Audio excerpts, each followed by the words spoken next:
एक बार अकबर के दरबार में एक मंत्री जी आए और उन्होंने बीरबल से कहा, महाराज, आपको एक जादुई चिराग मिलेगा।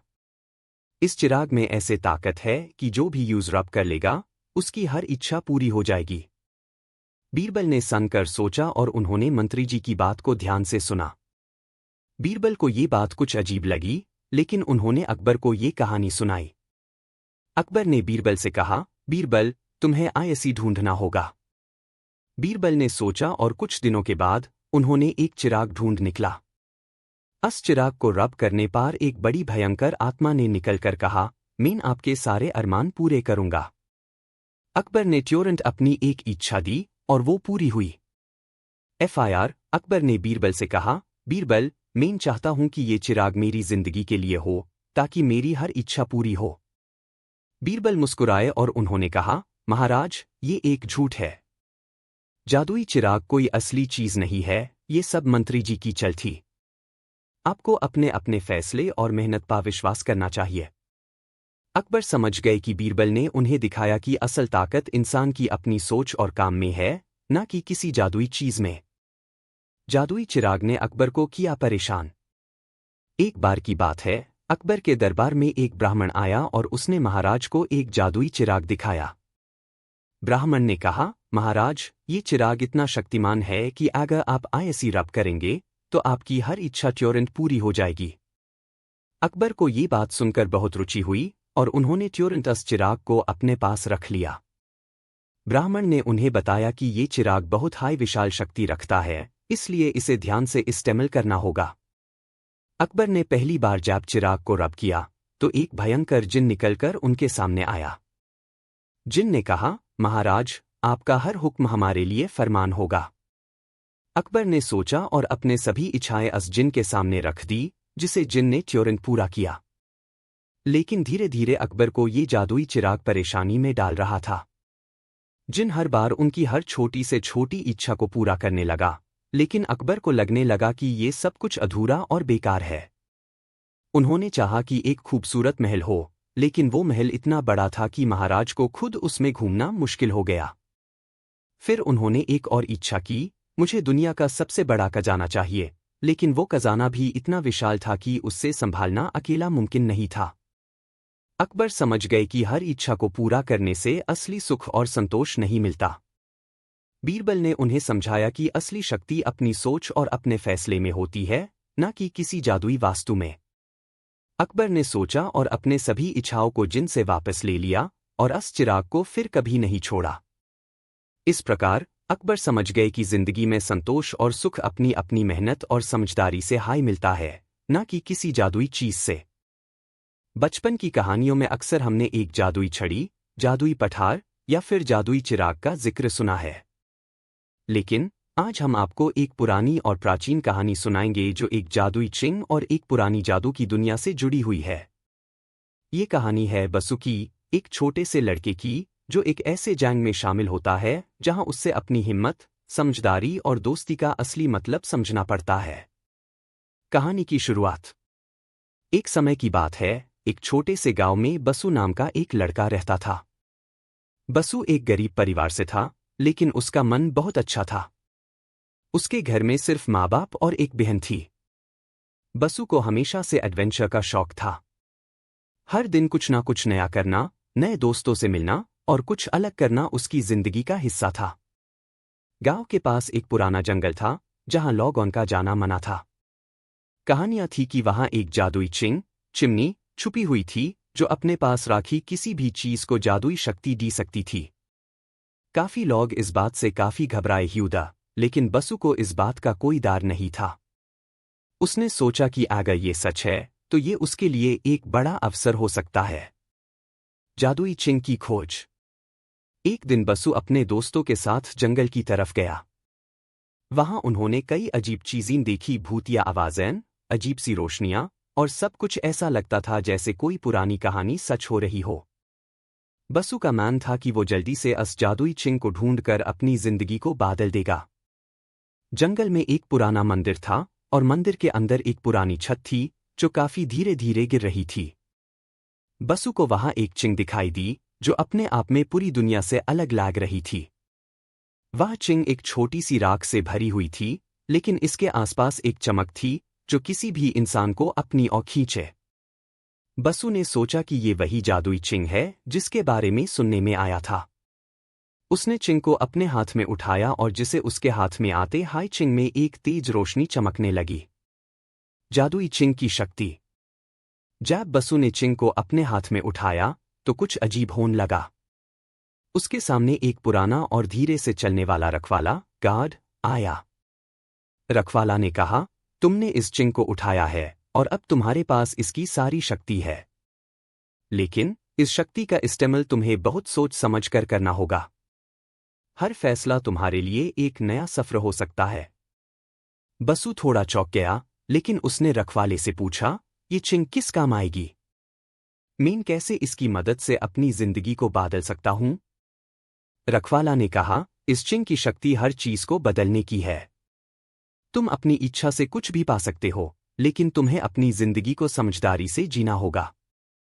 अगर तुम गलत फैसला करोगे तो ये शक्ति तुम्हें खुद भी नुकसान पहुंचा सकती है।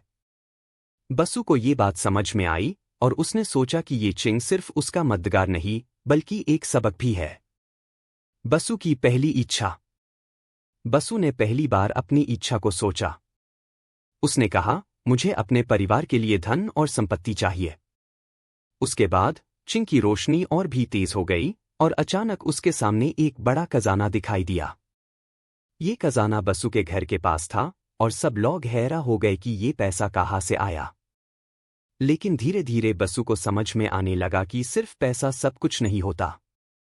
गांव में कुछ लोगों ने उसका उपहार छुपाने और अपना रास्ता बनाना शुरू कर दिया। बसु ने महसूस किया कि धन और संपत्ति से जिंदगी का असली सुख नहीं मिलता। इसलिए उसने अपनी अगली इच्छा को कुछ और ढंग से सोचने का फैसला किया। जादुई चिंग के साथ दोस्ती। एक दिन जब बसु अपने नए फैसलों पर विचार कर रहा था, उसने सोचा कि वो अपने दोस्तों और गांव वालों की मदद करने के लिए चिंग का इस्तेमाल करेगा। उसने चिंग से कहा, मैं अपने दोस्तों को असली दोस्ती का मतलब समझाने के लिए कुछ करना चाहता हूं। जादुई चिंग की रोशनी थोड़ी धीमी पड़ गई, लेकिन तभी बसु के सामने एक नए दोस्त का रूप दिखाई दिया, एक और लड़का जिसका नाम भाषण था। भाषण एक ऐसा लड़का था जो हमेशा अपने दोस्तों की मदद करता था, लेकिन किसी ने उसकी कभी मजाक भी उड़ाई थी। बसु ने भाषण को अपने साथ ले लिया और दोनों ने मिलकर गांव में दोस्ती और प्यार का एक माहौल बनाया। जादुई चिंग की आखिरी सीख। बसु ने सीखा कि जादुई चिंग का असली उपयोग कभी अपनी पर्सनल इच्छाएं पूरा करने के लिए नहीं होना चाहिए, बल्कि इसे दूसरों की मदद करने और सभी को सुख और शांति देने के लिए इस्तेमाल करना चाहिए। जब उन्होंने अपनी सारी इच्छाओं को समझदारी से बदला, तभी उन्होंने चिंग का असली रूप देखा। चिंग ने उन्हें बता दिया कि असली शक्ति किसी भी चीज में नहीं, बल्कि अपने मन और दोस्तों में होती है। बसु ने अपने परिवार, दोस्तों और गांव वालों की मदद की और उनकी जिंदगी को बेहतर बनाया। अंतिम संदेश। ये कहानी हमें ये सिखाती है कि जब हम अपनी इच्छाओं को समझदारी और सभ्यता के साथ इस्तेमाल करते हैं, तभी हम अपनी जिंदगी को सफलतापूर्वक जीते हैं। जब भी हमारे पास कोई विशेष शक्ति हो, तो हमें उससे अपनी और दूसरों की भलाई के लिए इस्तेमाल करना चाहिए। जादुई चिंग का असली मतलब ये था कि वो हमें अपने फैसलों को समझदारी से लेने की सीख दी थी, और बसु ने इसी सीख को अपनी जिंदगी में उतर दिया। कहानी का अंत। और इस तरह बसु ने अपनी जिंदगी में सही फैसले किए और अपने दोस्तों के साथ मिलकर अपने गांव को एक बेहतर जगह बनाया। जैसे हाय उसने अपने फैसलों में समझदारी और सभ्यता दिखाई, वैसे हाय जादुई चिंग की शक्ति भी उसके साथ चलती गई और वो अपने सपनों को सच कर पाया। एक समय की बात है, एक छोटे से राज्य में जिरांग नाम का एक राजा था, जिसका राज्य बहुत हाई समृद्ध और शांति से भरा हुआ था। जिरांग का राज्य थोड़ा अलग था, क्योंकि यहाँ के लोग एक दूसरे से मिलजुल कर रहते थे और सभी एक दूसरे के दुख सुख में शामिल होते थे। जिरांग की प्रजा खुश थी और अपने राजा के लिए भक्ति रखती थी। लेकिन एक दिन सब कुछ बदल गया। जिरांग, जो पहले एक दयालु और संवेदनशील राजा था, अपनी राजनीति में नई राह ढूंढने की कोशिश कर रहा था। उसने सोचा कि अगर उसके पास ज्यादा शक्ति होगी, तो वो अपने राज्य को और भी सफल बना सकता है। और ये सोच उससे एक ऐसे रास्ता पा ले गई, जहां उसका दिमाग और उसका दिल दोनों हाई चुक गया। जिरांग की परिवर्तन की सोच। जिरांग की सोच में एक ऐसा विचार आया जो उसके लिए खुद और उसकी प्रजा के लिए भारी साबित हुआ। एक दिन जिरांग ने अपने गुरु से कहा, गुरुजी, मेरा राज्य को और भी समृद्ध बनाना है। मुझे ऐसे कुछ चाहिए जो मुझे सब पार अधिकार दी, जो मुझसे कोई भी नादार सीख और जो मुझे हर फैसले में विजय दिलाए। गुरुजी ने पहले तो कुछ देर तक कुछ नहीं कहा, लेकिन फिर उन्होंने कहा, राजा, ये जो तुम चाहते हो, ये तुम्हें सिर्फ एक चीज से मिल सकता है, एक ऐसी शक्ति जो तुम्हें सब पा पूरी विजय दी, लेकिन इस शक्ति का इस्तेमाल तुम्हें बहुत समझदारी से करना होगा। अगर तुम इस शक्ति को गलत तरीके से इस्तेमाल करोगे, तो तुम्हारे राज्य की दशा बदल जाएगी। जिरांग ने अपने गुरु की बात को ध्यान से सुना, लेकिन उसकी इच्छा और बढ़ी थी। उसने सोचा कि गुरु की बात बस एक चीज के लिए थी, और उसने अपनी राह को अपने मन से छुपा लिया। जिरांग की जादुई शक्ति की खोज। जिरांग ने अपनी शक्ति को बढ़ाने के लिए एक पुराना मांत्रिक चांदनी रात को एक प्राचीन पाठशाला में जाना शुरू किया, जहां उससे एक जादुई वास्तु मिलने की बात कही गई थी। ये वास्तु एक जादुई पशु था, जिसे चिराग कहा जाता था। इस पशु का विशेष तात्पर्य था कि ये अपने रखवाले के हर हुक्म को पूरा करने में सक्षम था। यदि कोई इस पशु को अपना रखवाला बना लेता, तो वो उसकी सारी इच्छाएं पूरी कर सकता था। जिरांग ने ये सोचकर इस जादुई पशु को अपने हाथ में उठाया और अपने राज्य पर इसकी शक्ति का इस्तेमाल करना शुरू किया। जिरांग के शक्ति का प्रारंभ। जिरांग ने सबसे पहले अपने राज्य के हर शहर और गांव के ऊपर अपनी पूरी चादर फैलाई। उसने अपने सभी प्रजाओं से कहा, अगर आपको मेरी इच्छाएं पूरी करनी है, तो आपको मेरी बात माननी होगी। मेरी हुकूमत अब आप सब पर पूरी तरह से चलने वाली है। जिरांग की इस बात को सुनकर पहले तो सभी लोग हैरान। लोग समझ नहीं पाए कि इस नए राजा का क्या मतलब था। फिर धीरे धीरे उन्होंने देखा कि जिरांग ने सब कुछ अपने कंट्रोल में कर लिया था। जिरांग ने प्रजा पर हर एक फैसला अपने हिसाब से ठोपा और हर काम में अपनी इच्छा को पहले रखा। उसने अपने राज्य में एक नया कानून बनाया कि सभी लोग को उसकी बात माननी होगी, नहीं तो उन्हें सजा दी जाएगी। लोग इस नए कानून से परेशान हो गए, लेकिन कोई भी उसके सामने कुछ कह नहीं पाता था, क्योंकि जिरांग के पास जादुई पशु की शक्ति थी। प्रतिज्ञा के प्रतिष्ठान। जिरांग ने अपने राज्य में कुछ पुराने मंदिरों को भी अपने कंट्रोल में कर लिया।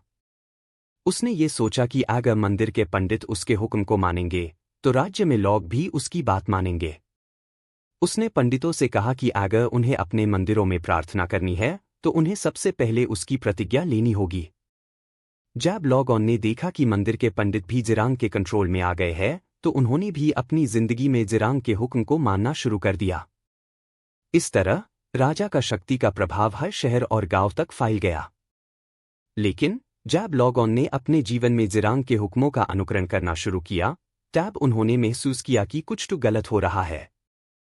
लोगों की खुशी धीरे धीरे कम हो गई थी। लोग अपने काम में जो सुख और आज़ादी महसूस करते थे, वो अब ढूंढने पार भी नहीं मिल रही थी। प्रवाह में बदलाव। जिरांग के राज्य की प्रजा में एक अजीब सी ठंड हो गई थी। लोगों का मन और चेहरा दोनों उदास हो गए थे। सब लोग अपने जीवन को समझने की कोशिश कर रहे थे, लेकिन जिरांग की पूरी राजनीति और उसके हुक्मों ने उनकी जिंदगी को एक पहेली बना दिया था। एक दिन एक छोटी सी लड़की, जिसका नाम मीरा था, अपने माँ बाप के साथ जिरांग के पैलेस के सामने खड़ी थी। मीरा ने सोचा, मुझे अपनी प्रजा के दुख दर्द को समझना होगा और उन्हें दिखाना होगा कि ये दुनिया सिर्फ एक राजा के हुक्मों से नहीं चलती, बल्कि इंसानियत और प्यार से चलती है। मीरा ने अपनी हिम्मत को एक साथ जोड़कर जिरांग के पैलेस में घुसने की कोशिश की। उसने जिरांग से कहा, राजा, आपने अपनी शक्ति से सब कुछ अपने कंट्रोल में कर लिया है, लेकिन आपने हमारे दिल और मन को कभी समझने की कोशिश नहीं की। आपने हमारी खुशियां छीन ली है, आपने हमें जीने का हक नहीं दिया। जिरांग ने पहले तो मीरा को समझने की कोशिश की, लेकिन फिर उसने सोचा, ये लड़की मेरे खिलाफ कैसे बात कर रही है? ये मेरी राजनीति को चैलेंज कर रही है। मीरा की प्रतिक्रिया। मीरा ने जिरांग से कहा, राजा, शक्ति का असली अर्थ तभी समझ में आता है जब आप अपनी प्रजा को प्यार और संवेदना देने की कोशिश करते हैं। अगर आप सिर्फ अपनी शक्ति दिखाने की कोशिश करेंगे, तो एक दिन आप अपने हाय राज्य में अकेला हो जाएंगे। आपकी प्रजा आपके साथ नहीं रहेगी। जिरांग को पहली बार अपनी गलती का एहसास हुआ। उसने समझा कि असली शक्ति दूसरों पर हुक्म चलाने में नहीं, बल्कि उनके दुख दर्द को समझने में होती है। अंतिम मौत। जिरांग ने मीरा की बात को अपने दिल से सुना और अपनी राजनीति में बदलाव लाने का फैसला किया। उसने अपनी शक्ति का इस्तेमाल अपनी प्रजा के लिए करना शुरू किया और धीरे धीरे राज्य में शांति और खुशी वापस आ गई। इस कहानी से हमें ये सीख मिलती है कि असली शक्ति कभी भी किसी और पार अपना हुक्म चलाने में नहीं होती। ये संवेदना, प्यार और अपने फैसलों की सही समझ में होती है। अगर हम अपनी शक्ति का इस्तेमाल अपने और दूसरों के लिए करते हैं तो हमारी जिंदगी सच में सफल होती है। एक समय की बात है, एक छोटे से राज्य में जिरांग नाम का एक राजा था, जिसका राज्य बहुत हाई समृद्ध और शांति से भरा हुआ था। जिरांग का राज्य थोड़ा अलग था, क्योंकि यहाँ के लोग एक दूसरे से मिलजुल कर रहते थे और सभी एक दूसरे के दुख सुख में शामिल होते थे। जिरांग की प्रजा खुश थी और अपने राजा के लिए भक्ति रखती थी। लेकिन एक दिन सब कुछ बदल गया। जिरांग, जो पहले एक दयालु और संवेदनशील राजा था, अपनी राजनीति में नई राह ढूंढने की कोशिश कर रहा था। उसने सोचा कि अगर उसके पास ज्यादा शक्ति होगी तो वो अपने राज्य को और भी सफल बना सकता है।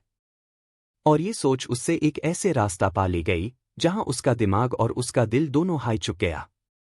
जिरांग की परिवर्तन की सोच। जिरांग की सोच में एक ऐसा विचार आया जो उसके लिए खुद और उसकी प्रजा के लिए भारी साबित हुआ। एक दिन जिरांग ने अपने गुरु से कहा, गुरुजी, मेरा राज्य को और भी समृद्ध बनाना है। मुझे ऐसे कुछ चाहिए जो मुझे सब पार अधिकार दी, जो मुझसे कोई भी नादार सीख और जो मुझे हर फैसले में विजय दिलाए। गुरुजी ने पहले तो कुछ देर तक कुछ नहीं कहा, लेकिन फिर उन्होंने कहा, राजा, ये जो तुम चाहते हो, ये तुम्हें सिर्फ एक चीज से मिल सकता है, एक ऐसी शक्ति जो तुम्हें सब पा पूरी विजय दी, लेकिन इस शक्ति का इस्तेमाल तुम्हें बहुत समझदारी से करना होगा। अगर तुम इस शक्ति को गलत तरीके से इस्तेमाल करोगे तो तुम्हारे राज्य की दशा बदल जाएगी। जिरांग ने अपने गुरु की बात को ध्यान से सुना, लेकिन उसकी इच्छा और बढ़ी थी। उसने सोचा कि गुरु की बात बस एक चीज के लिए थी और उसने अपनी राह को अपने मन से छुपा लिया। जिरांग की जादुई शक्ति की खोज। जिरांग ने अपनी शक्ति को बढ़ाने के लिए एक पुराना मांत्रिक चांदनी रात को एक प्राचीन पाठशाला में जाना शुरू किया, जहां उससे एक जादुई वास्तु मिलने की बात कही गई थी। ये वास्तु एक जादुई पशु था जिसे चिराग कहा जाता था। इस पशु का विशेष तात्पर्य था कि ये अपने रखवाले के हर हुक्म को पूरा करने में सक्षम था। यदि कोई इस पशु को अपना रखवाला बना लेता तो वो उसकी सारी इच्छाएं पूरी कर सकता था। जिरांग ने ये सोचकर इस जादुई पशु को अपने हाथ में उठाया और अपने राज्य पर इसकी शक्ति का इस्तेमाल करना शुरू किया। जिरांग के शक्ति का प्रारंभ। जिरांग ने सबसे पहले अपने राज्य के हर शहर और गांव के ऊपर अपनी पूरी चादर फैलाई। उसने अपने सभी प्रजाओं से कहा, अगर आपको मेरी इच्छाएं पूरी करनी है तो आपको मेरी बात माननी होगी। मेरी हुकूमत अब आप सब पर पूरी तरह से चलने वाली है। जिरांग की इस बात को सुनकर पहले तो सभी लोग हैरान थे। लोग समझ नहीं पाए कि इस नए राजा का क्या मतलब था। फिर धीरे धीरे उन्होंने देखा कि जिरांग ने सब कुछ अपने कंट्रोल में कर लिया था। जिरांग ने प्रजा पर हर एक फैसला अपने हिसाब से ठोपा और हर काम में अपनी इच्छा को पहले रखा। उसने अपने राज्य में एक नया कानून बनाया कि सभी लोग को उसकी बात माननी होगी, नहीं तो उन्हें सजा दी जाएगी। लोग इस नए कानून से परेशान हो गए, लेकिन कोई भी उसके सामने कुछ कह नहीं पाता था, क्योंकि जिरांग के पास जादुई पशु की शक्ति थी। प्रतिज्ञा के प्रतिष्ठान। जिरांग ने अपने राज्य में कुछ पुराने मंदिरों को भी अपने कंट्रोल में कर लिया। उसने ये सोचा कि अगर मंदिर के पंडित उसके हुक्म को मानेंगे तो राज्य में लोग भी उसकी बात मानेंगे। उसने पंडितों से कहा कि अगर उन्हें अपने मंदिरों में प्रार्थना करनी है तो उन्हें सबसे पहले उसकी प्रतिज्ञा लेनी होगी। जब लोगों ने देखा कि मंदिर के पंडित भी जिरांग के कंट्रोल में आ गए हैं तो उन्होंने भी अपनी जिंदगी में जिरांग के हुक्म को मानना शुरू कर दिया। इस तरह राजा का शक्ति का प्रभाव हर शहर और गांव तक फैल गया। लेकिन जब लोगों ने अपने जीवन में जिरांग के हुक्मों का अनुकरण करना शुरू किया, तब उन्होंने महसूस किया कि कुछ तो गलत हो रहा है। लोगों की खुशी धीरे धीरे कम हो गई थी। लोग अपने काम में जो सुख और आज़ादी महसूस करते थे, वो अब ढूंढने पर भी नहीं मिल रही थी। प्रवाह में बदलाव। जिरांग के राज्य की प्रजा में एक अजीब सी ठंड हो गई थी। लोगों का मन और चेहरा दोनों उदास हो गए दा। सब लोग अपने जीवन को समझने की कोशिश कर रहे दा, लेकिन जिरांग की पूरी राजनीति और उसके हुक्मों ने उनकी जिंदगी को एक पहेली बना दिया था। एक दिन एक छोटी सी लड़की, जिसका नाम मीरा था, अपने माँ बाप के साथ जिरांग के पैलेस के सामने खड़ी थी।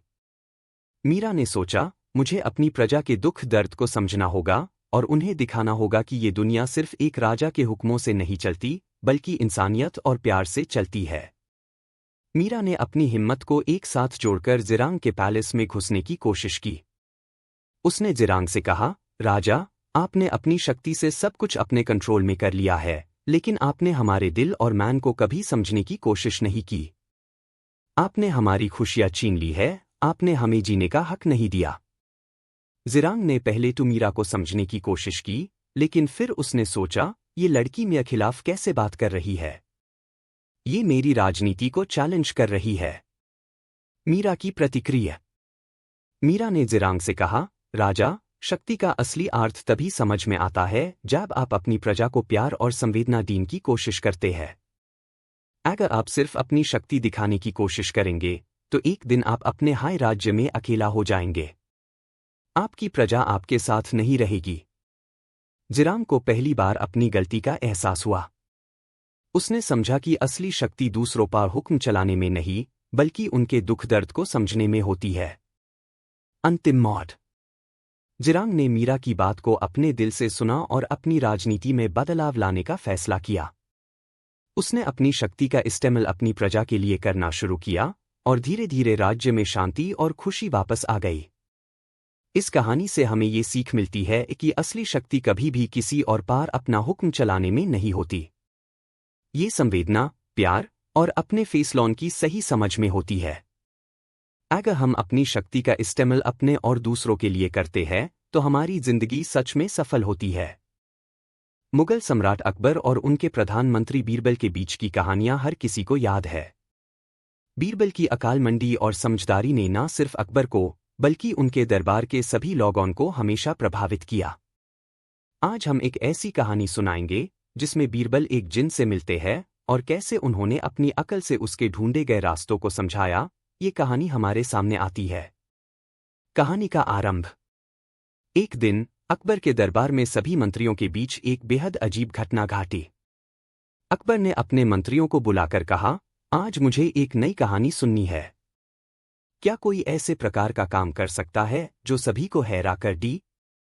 सब मंत्रियों ने अपनी अपनी सोच विचार की, लेकिन कोई भी कुछ कहने का साहस नहीं कर पाया। तभी बीरबल ने अपने चेहरे पर एक मुस्कान के साथ कहा, महाराज, मैं कुछ कर सकता हूं जो आपको हैरान कर देगा। अकबर ने अपने दरबार की तरफ देखा और कहा, बीरबल, तुम हमेशा कुछ नया करते हो और तुम्हारे विचार हमेशा अलग होते हैं। मैं देखना चाहता हूं कि आज तुम क्या करते हो। बीरबल ने अपने दोस्तों को एक छोटा सा इशारा दिया और कहा, आज, महाराज, मैं एक जिन से मिलने जा रहा हूं। और जब मैं वापस आऊंगा तो आपको बताऊंगा कि उसने मेरे लिए क्या क्या कर दिया। जिन की आगमन। बीरबल ने अपने मन में सोचा कि ये एक अच्छा मौका है अपने मजाक और अकल को दिखाने का। उन्होंने रात को अपने दरबार के बाहर एक पुराने मंदिर की तरफ अपना रुख किया। मंदिर के अंदर एक पुरानी रोशनी सी चमक रही थी, जो कोई सामान्य चीज नहीं थी। जैसे हाय बीरबल ने मंदिर के अंदर कदम रखा, उसके सामने एक बड़ी रोशनी चमकी और एक भयंकर जिन उसके सामने आ गया। जिन ने अपने गुस्सा भरे शब्दों में कहा, मैं एक जिन हूं और तुम्हें मैंने बुलाया है। तुमने मुझे अपने जीवन में बुलाने का फैसला किया, अब मुझे तुम्हारी हर इच्छा पूरी करनी होगी। बीरबल ने हंसी छुपते ही कहा, जिन भाई, मुझे तुमसे कोई डर नहीं है। तुम किस लिए आए हो? जिन ने अपने मुंह से जवाबी शब्द निकले, मैंने तुम्हें बुलाया है ताकि मैं तुम्हें अपने जादू से कुछ दी सकूं। तुम्हें कोई भी इच्छा पूरी करने का अधिकार है। तुम बस मुझे अपना हुक्म दो। बीरबल की समझदारी। बीरबल ने सोचा और अपने अकालमंदी से काम लिया। उसने कहा, जिन भाई, मुझे सब कुछ चाहिए। सबसे पहले मुझे दुनिया का सबसे बड़ा महल चाहिए। फिर मुझे सबसे बड़ा खजाना चाहिए, जिसमें हर तरह का सोना, चांदी और अनमोल रतन हो। और सबसे आखिरी में, मुझे सबसे सुंदर और समृद्ध राज्य चाहिए, जहां सब कुछ मेरे कंट्रोल में हो। जिन ने अपने दोनों हाथों को ऊपर उठाया और कहा, तुम्हारे लिए ये सब कुछ एक हाई पाल में हो सकता है, लेकिन तुम्हें अपने फैसले पर ध्यान देना होगा। मेरे पास हर चीज का जवाब है, लेकिन अगर तुम ये सब पूरा करवा लो, तो तुम कभी भी खुश नहीं रहोगे। बीरबल मुस्कुराते ही बोले, जिन भाई, मुझे सब कुछ चाहिए, लेकिन एक बात समझना, अगर तुमने मुझे ये सब कुछ दे दिया, तो मैं जीने का मजा चला जाएगा। मैं सिर्फ अपने लिए नहीं, अपने प्रजा के लिए भी काम करना चाहता हूं। तुम ये सब कुछ मुझे दे सकते हो, लेकिन मुझे अपनी खुशी और सब लोगों की खुशी का ध्यान भी रखना होगा। जिन की पहेली। जिनको ये बात समझ में आई कि बीरबल एक समझदार और चतुर व्यक्ति है, उसने अपनी आंखों से सोचा और कहा, तुम सच कह रहे हो, बीरबल। अगर तुम्हारे पास सब कुछ होगा, तो तुम खुश नहीं रहोगे। तुम्हें अपने फैसलों में समझदारी और इंसानियत का ध्यान रखना होगा। बीरबल ने अपने दोस्तों को याद करते हुए कहा, जिन भाई, आपने बहुत अच्छी बात कही। अब मैं चाहूंगा कि आप मेरे लिए कुछ और करें, अपने गुस्सा को शांत करें और दुनिया को समझने का नजरिया बदलें। जिन, जो पहले बीरबल की इच्छाओं को तुरंत पूरा करने में व्यस्त था, अब थोड़ा धीरे धीरे सोचने लगा। उसने बीरबल की बात सुनी और कहा, तुम सच में एक समझदार और प्यारे व्यक्ति हो, बीरबल। तुमने मेरी बात को समझा और मुझे अपने गुस्सा को शांत करने का तरीका दिखाया। बीरबल की जीत। बीरबल ने अपनी समझदारी और अकल से जिन को समझाया कि असली ताकत किसी भी छुपाई हुई चीज में नहीं, बल्कि अपने मन और फैसलों में होती है। उसने जिन से कहा, जिन भाई, असली शक्ति हमेशा इंसान के अपने फैसलों और अपने दोस्तों में होती है। तुम्हें अपने ढूंढे हुए रास्तों से अपने मन को शांत करना होगा, तभी तुम अपने जीवन में सच्चे सुख और शांति पा सकते हो। जिन, जो अब तक अपनी पुरानी चाल में छुपा था, ने बीरबल की बात को समझा। उसने अपनी सारी शक्ति और गुस्सा अपने अंदर हाय छुपाया और वापस अपनी दुनिया में चला गया। अंतिम संदेश। बीरबल ने अकबर के दरबार में वापस आकर सबको ये कहानी सुनाई। उसने कहा, महाराज, जब हम अपनी इच्छाओं को समझदारी से पूरा करते हैं, तो हम खुद अपने लिए और अपनी प्रजा के लिए सच्चा सुख पा सकते हैं। और कभी-कभी असली शक्ति किसी भी जादुई वास्तु में नहीं, बल्कि अपने फैसलों और अपने समझदारी में होती है। अकबर ने अपने मंत्रियों और सभी दरबार के लोगों को देखते हुए कहा, बीरबल, तुमने फिर से हमें दिखाया कि असली शक्ति हमेशा हमारे अपने फैसलों में होती है। तुम्हारे ज्ञान से हमेशा कुछ नया सीखने को मिलता है। अंतिम विचार। इस कहानी से हमें ये सीख मिलती है कि कभी भी अपनी इच्छाओं को बिना समझदारी के पूरा ना करें। असली ताकत इंसान की सोच, उसकी समझदारी और उसके फैसलों में होती है, न कि किसी जादुई वास्तु या किसी और चीज में। और जब हम अपनी अकल का इस्तेमाल करते हैं, तो हम हर कठिनाई को जीत सकते हैं।